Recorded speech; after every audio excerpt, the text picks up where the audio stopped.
পাকা আম দিয়ে তো অনেক কিছুই বানিয়েছো, তবে আজ তোমাদের জন্য নিয়ে এসেছি আমের এমন এক জাদুকরি নাস্তা যা একটা খেলে 10টা খেতেও মন ভরবে না।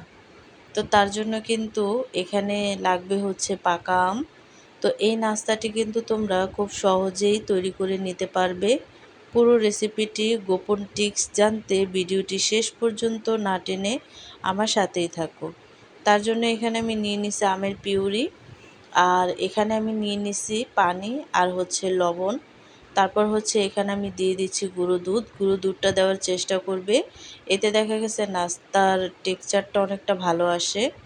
গুঁড়ো দুধ দেওয়ার পর অনবরত নেড়েচেড়ে ভালোভাবে মিশিয়ে নিছি। তারপর হচ্ছে এখানে আমি পাকা আমের পিউরিটা অ্যাড করে দিছি। তোমরা চাইলে কম বেশ করে দিতে পারো, তো আমি অল্প পরিমাণের তৈরি করে দেখাবো।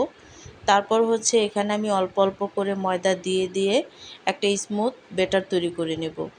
আর এই কাজটা হাত দিয়েই করতে হবে। তো হাত দিয়ে ভালোভাবে আমি একটা ব্যাটার তৈরি করে নিয়েছি, আর এই ব্যাটারটাকে 5 মিনিটের জন্য আমি রেস্টে রাখছিলাম। আর রেস্টে রাখার পরে দেখো, তারপরে হচ্ছে এখানে আমি অ্যাড করে দিচ্ছি চিনি মিষ্টি হওয়ার জন্য। আমটা যেহেতু অনেকটা মিষ্টি, তাই মিষ্টিটা একটু বুঝে শুনে দিবে।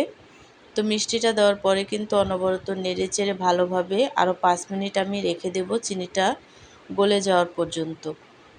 তো চিনিটা গলে যখন ব্যাটারটা একেবারে পারফেক্ট হয়ে যাবে, তখন কিন্তু একটা তাওয়া বসাইছি, আর শুকনো খোলায় কিন্তু এই নাস্তাটি আমি ভেজে নেব একদমই সহজ উপায়ে। তো তারপর হচ্ছে উপরে কিছু নারকেল কোড়ানো আমি অ্যাড করে দিচ্ছি। তোমরা চাইলে এটা বাদ দিতে পারো, অপশনাল না, তবে দিলে অনেকটা ভালো হয়, খেতে অনেকটা ভালো লাগে। নারকেল কোড়ানো দিয়ে তারপরে হচ্ছে আমি ঢেকে দেব। তো হাই গাইস, আসসালামু আলাইকুম, welcome back to my channel. কেমন আছো তোমরা সবাই? আশা করছি ভালো আছো।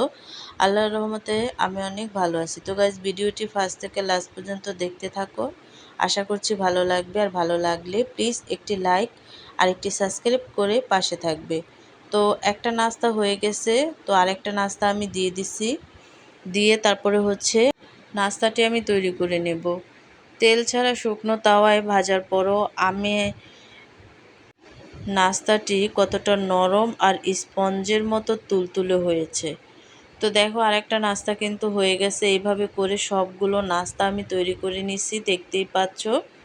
তো তারপরে হচ্ছে আমি পরিবেশন করে নেব। তো দেখো, তৈরি হয়ে গেল আমাদের মুখে দিলেই মিলিয়ে যাওয়া পাকা আমের অসম্ভব মজাদার ও সহজ নাস্তা। আজই ঘরে এটি ট্রাই করে দেখো। আসলে আমের মৌসুমে আমরা তো আম কেটেই খাই, কিন্তু ঘরে বাচ্চাদের বা হঠাৎ আসা মেহমানদের যদি চেনা আম দিয়েই ঝটপট এমন একটা ইউনিক নাস্তা বানিয়ে দেওয়া যায়, তবে কিন্তু সবাই ভীষণ খুশি হয়।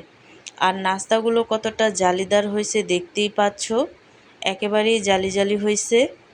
অল্প উপকরণে আর কম সময়ে ঘরে সবাইকে খুশি করার এই ছোট ছোট আনন্দই তো আমাদের গৃহিণীদের রান্নার আসল সার্থকতা। তাই এই নাস্তাটি একবার হলো ট্রাই করে দেখবে। রেসিপিটি কেমন লাগলো কমেন্ট করে জানাবে।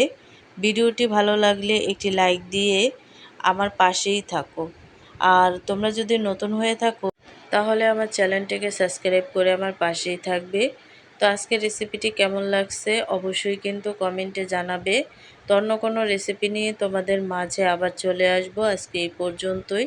সবাই সুস্থ থাকবে, ভালো থাকবে। আল্লাহ হাফেজ।